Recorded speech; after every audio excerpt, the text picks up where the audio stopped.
Pete, it's a pleasure. Now we're meeting after all. Hello, Hazan. Now we're about to embark on this tour, the Muslim Jewish or the Jewish Muslim tour, which is really amazing. I think it's probably the first of its kind in the UK, going through 15 different cities. But before we talk about this, I want to take you a bit earlier. I want to know from you, when was the beginning of your involvement with Palestine? How far back does that go? Well, 40 years, 40 سنة. When I was at the BBC, I worked at the BBC in the World Service, and everyone was going to India. This is 1980, and I went to Africa, to Arab Africa, just because I'd met so many interesting people from the World Service. And I spent 6 months traveling across North Africa and spending a lot of time with Arabs. And I kind of fell in love with the culture and learning the language and beginning to see there was a world that no one in Europe knew about. Was that in Morocco or where? Well, the strongest was in Sudan. Sudan, are you in Sudan? But everywhere, you know, Well, Morocco, Sudan is, Algeria. well, people don't usually classify Sudan as North Africa, but it's okay. Well, there's certainly lots of Arabs there, and they speak Yeah. Arabic. Of course, it's an Arab country. Yes, true. And everywhere I went, you know, I was impressed by the thoughtfulness and the reflection. And I think Islam was an amazing religion, you know, and everyone was trying to convert me to Islam all the time. And I was very interested to know more about religion and how the mosques worked and so on, and just the form of worship. I mean, everything. I was brought up a Catholic, so, you know, that's a very sort of regimented form, which isn't that reflective. Whereas Islam was very, very reflective, very thoughtful. And I really found everything about it exciting and different and amazingly humanitarian, you know, very personified, you know, and the power of the family and the interest in the family and how people related to each other and to the world. And I just thought it was amazing. But it was only in Sudan that I started to hear about Palestine, because all my friends in Britain had been Jews, they'd been Zionists. I didn't know anything. They didn't know anything. I didn't even know there was a Palestinian. And this was in 1980, and I was hearing stories from people who were coming from Israel, talking about how Arabs there were treated. And I was disgusted. I was horrified. I mean, this is shocking. And even, you know, when I came back to Britain, you know, I came to Edinburgh and started doing community media and did that for 45 years. And it was only really from about 2000 that the Palestine thing became more engaging. You know, I joined the Medical Aid for Palestine, and I had kids, I had a family, I was totally involved with work.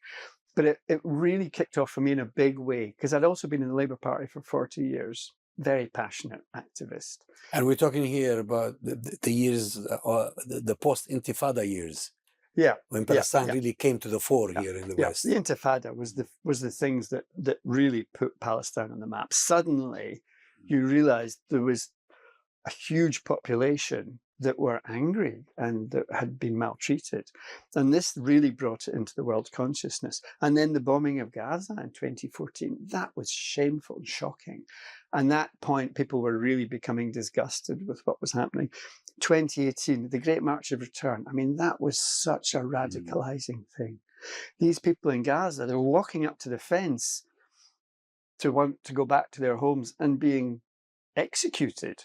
And the Israelis using these exploding bullets, and the way that they were so resilient and so determined and being executed for their beliefs when all they wanted was to go home. You know, this was so shocking to the world. And this is at the same time as Corbyn was leader of the Labour Party. First time in history that, you know, a possible prime minister has been anti-Zionist. And that's astonishing, really astonishing. I supported Corbyn for many reasons, but that was a very important one. And that was a boost for people like you, wasn't it? Incredible. I mean, across the country, everybody was intoxicated. But sadly, it didn't last long. Well, this is where I got caught up, because I'd always been passionate about freedom of speech, and I've always criticised people without feeling that it's against any rights, so long as you're, or countries, sorry. So I felt that I should be able to criticize Israel. So when they brought in the IHRA definition, I immediately was very provocative. I launched a petition saying Israel's a racist endeavor and put it on change.org and promoted it endlessly and ended up getting 2,500 signatures. And this put me in the firing line for the Labour Party and my trade union, the GMB, which was an early adopter of the IHRA definition, all of which had been put into these organisations by activist Zionists. And I actually found out the name of the woman, Rhea Wolfson in Scotland, who'd done it, who was part of the Jewish labour movement. And this was, I was immediately suspended as a shop steward. So then it affected my work and it went to the place that I was involved with people at work. And this is insane. So I had a hearing and I had a rabbi from the Neturei Karta. And this is where I met Aaron Cohen, an amazing man, one of the bravest people I know. The rabbi in Manchester.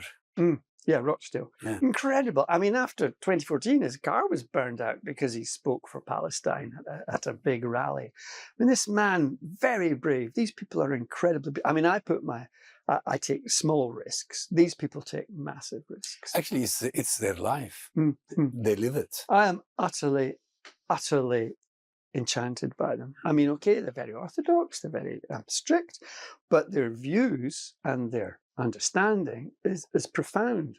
And I think that's really, really important. And their bravery. And this brings us now to the tour. Now, this tour brings a Muslim and a Jew to talk in sessions organized across the country about the conflict in Palestine. Conflict. I don't like that word, conflict. I think this is a colonial terrorist enterprise. What can we do? Okay. I mean, this has just become a conventional... Yeah, that's the BBC. They use that word. Okay, let's rephrase it then. What term would you prefer to use to describe what's going on? Colonialist terrorist administration. I don't know if that will get you a license at risk. No, there's nothing wrong with that. I say that myself. So what goes on in Palestine is something that is opposed not only by the Palestinians and their supporters within the Arab and Muslim world, but also by many people around the world, including Jews, including these Orthodox Jews from the Neturei Karta group. I think it's a brilliant idea to do this, but it's definitely a dangerous one, isn't it? Oh gosh, yeah. I think people think I'm mad, presumably, when I initially thought of it. I mean, I went to New York. I went for this Alouda conference, and I heard, this was interesting, Palestinians in America are much more confident than Palestinians here because they don't seem to be nervous about citizenship. I mean, I think there they can be as forthright as they like. And, the conferences aren't run like they are in Britain by middle-class, ancient liberals like myself. They're run by Palestinians. They're run by Muslims. Half of it's in Arabic. This is true Palestine. And the rabbi was there, and I heard him speak, and I was immediately drawn to him, and was so impressed. Rabbi Weiss. Rabbi Weiss. And I thought, afterwards, I spoke to him, and I said, would you like to come to Britain? And he said, well, I'd like to come to Britain, and I'd like to speak to Muslims, because I don't want them to get the wrong idea about Judaism, because what's happening in Israel isn't Judaism. This is a colonial thing. And I said, so you want to come to speak to Muslims? Yeah. And and that's what happened. So I spent most of my time promoting this in I think Muslim areas. This is really very important because many Muslims don't yet realize that there are Jews who are opposed to Zionism, let alone knowing that in the beginning, when the Zionist movement was in its infancy, it was opposed by the majority of the Jews around the world. Yes, absolutely. Yeah. So I think for the rabbi to come to the UK and go around and speak to Muslim audiences, I think that's really important. Well, for me, what's exciting is that there's not really, I know some of the rabbis in Britain, but they're quite old, or else their English isn't very good, or they're not very confident. There's a number of reasons why I couldn't find any rabbi here to do it. But Rabbi Weiss is like a breath of fresh air. I mean, he's like a New York Jew. Hey, what are you saying? He's really, he's so personable, and he's so fast, and he's so entertaining, and he's a charming man. I call him a mujahid. Once I was a guest of the Malaysian Prime Minister in Kuala Lumpur. He called me, Rabbi Weiss from New York, and said, "Where are you?" I said, "I'm in Kuala Lumpur." "What? Doing what?" "I'm attending a conference." "Okay, I'm coming." Never. We were still in the conference. It was the following day or the day after. I was sitting at the Prime Minister's table having dinner, and Rabbi Weiss was at the door. Oh my! And the Prime Minister said, "Who is that?" I said, "Oh, this is my friend Rabbi Weiss. Has just come from New York." So we invited him in, and he sat with the Prime Minister. And the Prime Minister of Malaysia, I think it was probably the first time he realized that such Jews exist in our world. Yeah. Well, I mean, there aren't many Jews that feel like this, but I think there's not many that are brave enough to make it their mission to communicate this. Now, what do you hope to really get out of this? Well, the big thing for me would be to try and get Britain to own up to its maltreatment of the Palestinians. 120 years, everything they've ever done to the Palestinians has been appalling. And we created Israel. There's no way other you could explain that nothing like this would have happened if it hadn't been for Britain. So Britain's responsibility has never been accepted. And up until now, the British people are not interested in history. But there's 4 million Muslims now in the UK. They are interested in history, and they're interested in Al-Aqsa, most holy place. Yeah. And so what is happening in Palestine is important to them. And they have never been as confident before as they are now. There are more and more Muslims getting into government. In Scotland, we have a Muslim First Minister. It's like the leader of the Labour Party in Scotland is Muslim. I mean, everywhere things are changing. And people, are, as they get more confident, this is translating into a changed political outlook. And this is really important because it changes the nature of the government. I'm beginning to see opportunities that we have always been dominated by Zionists in Westminster. And the point that this has to change. London, Britain has to reframe its perception. And what we saw with Corbyn opened a window. Okay, we've stuck with Sir Keir Starmer, but I don't think any government that he brings in is going to really do that much great stuff. But there are Muslims, even in the Conservative Party, on both sides, who are supportive of Palestine. And it's going to keep changing. I mean, there's 250,000 Jews, 4 million Muslims. It will change. The demographics will change. The politics of Britain will change. And this will ultimately be the greatest thing. I mean, if you look at what happened in South Africa, it was when, international pressure, particularly from America, took a run on the rand, and that was when things fell apart. When the money in their pocket was worth nothing, that's when the white South Africans realized that the game was up.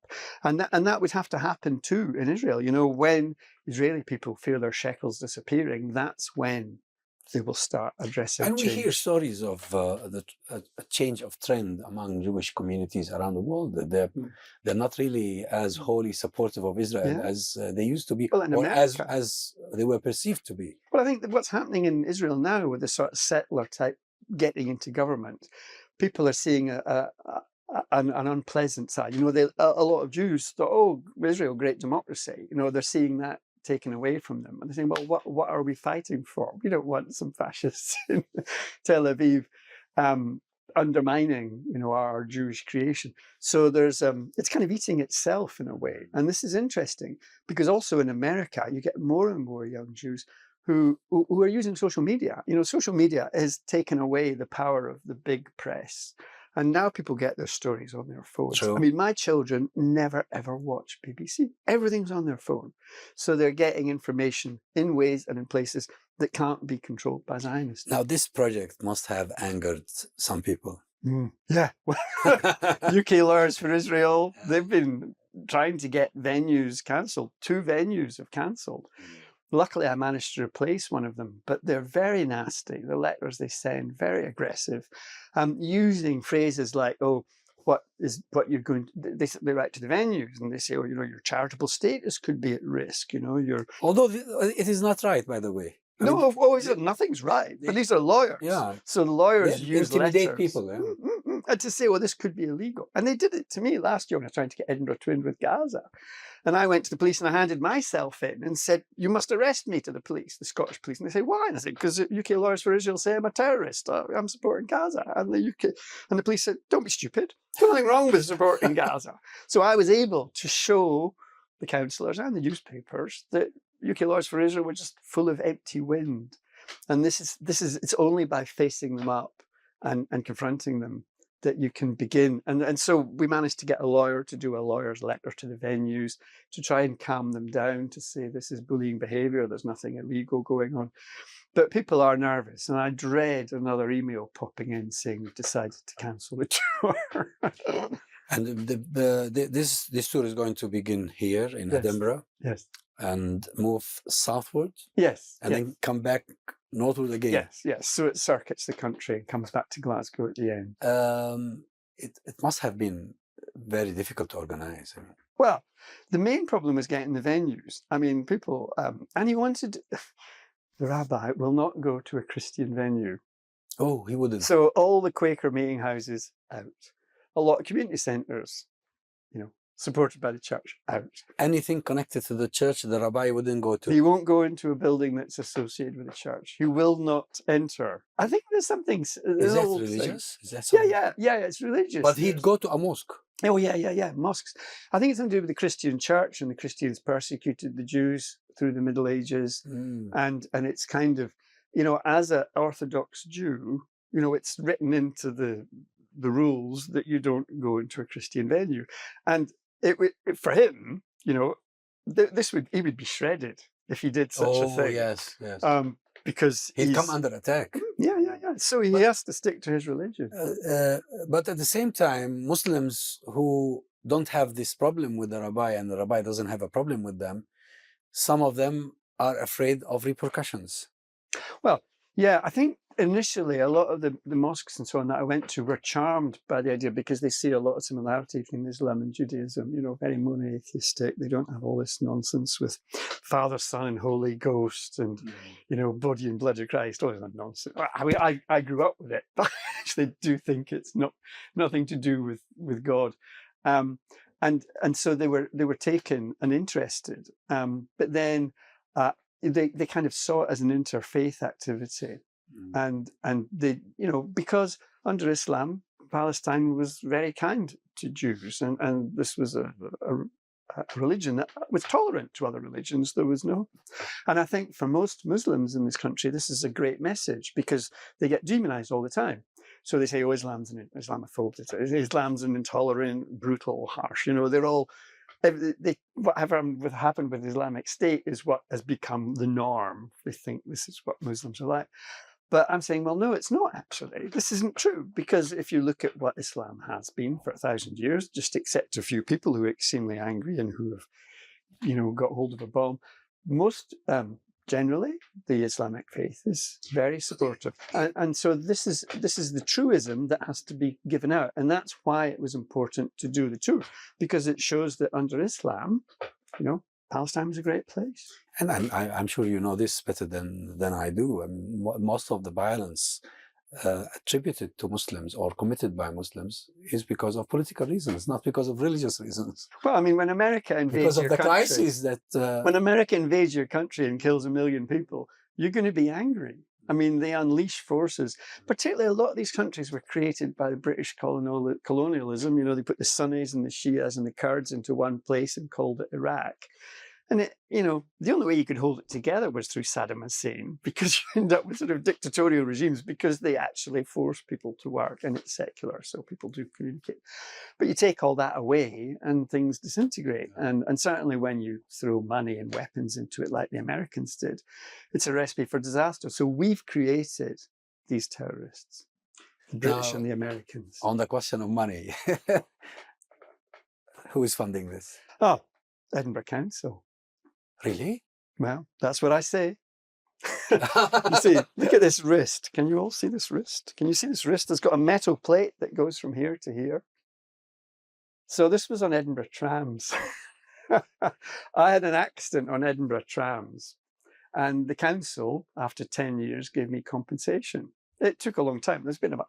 So you're using the compensation to fund the tour? So Edinburgh Council gave me £10,000. So I said, fine, that's good. That's for the tour.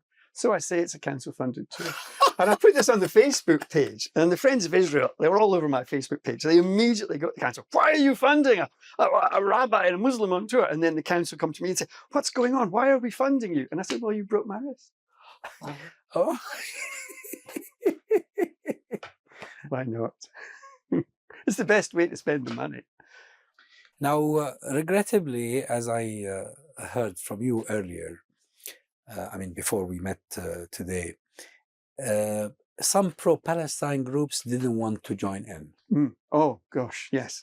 I mean, for various Although reasons. this is really, I mean, for me, it's a golden opportunity.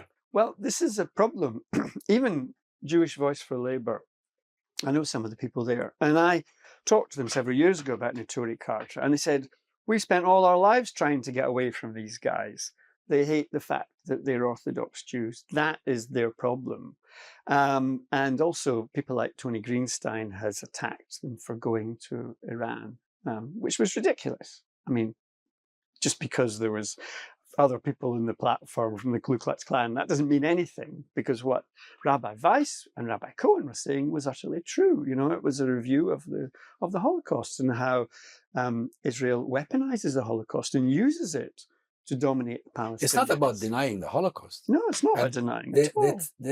They tried to smear the rabbi. Yes. I mean, a year ago, the Jewish Chronicle... How could a rabbi deny the Holocaust? The Jewish Chronicle, last September, when they did the first attacking review of this tour, they said, you know, that Rabbi Weiss had said that the Holocaust was exaggerated. And I thought this was disgusting. So I raised a complaint to the Press Standards Office. And only a week ago, they finally made a decision.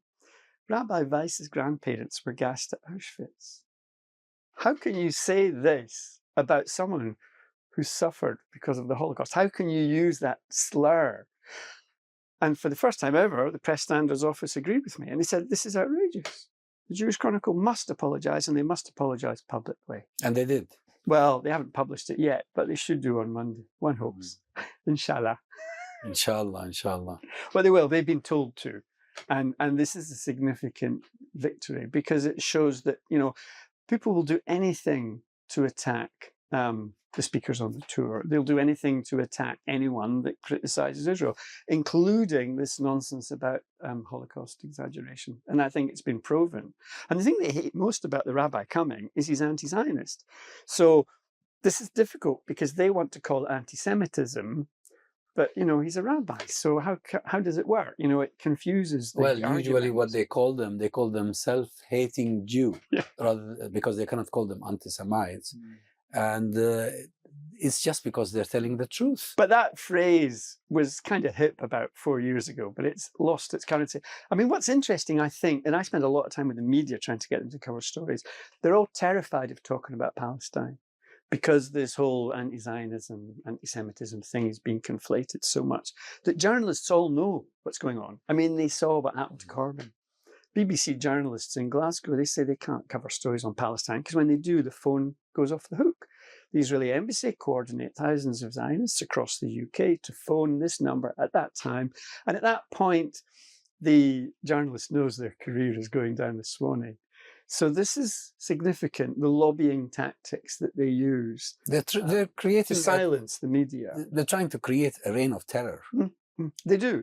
And people are kind of sick of it, I think. And also people in Britain, they are used to freedom of speech. You know, in spite of what Sir Keir Starmer and, you know, Rishi Sunak and so on are doing, that people actually value this freedom of speech, and they are not comfortable. I mean, the Labour Party's lost thousands and thousands and thousands of people. But it's interesting, even Palestine Action, who are going around attacking Elbit factories, they're not automatically being sent to jail. I mean, there are some lawyers that would like to put them, judges, but there's a great deal of sympathy. I mean, much more sympathy for Palestine than ever before. At the popular level. Yeah, Yes, yeah. of course. Amongst we have a government that doesn't reflect the people, and this is what's important. This is what must change. People often say government's the last thing to change. You know, they will change because people cannot tolerate. We saw this in South Africa. I mean, Maggie Thatcher called Nelson Mandela a terrorist. And That's eventually she had to eat her words, and, you know, he was all praised as the peace hero of the world. These Well, things Pete, take a long time. The best of luck with this project. Shukran. And we'll see you soon Yeah. on the tour. Thank you. Well, You thank too. you very much. It's Looking forward to it. a pleasure Thank talking you. to you. Thank you.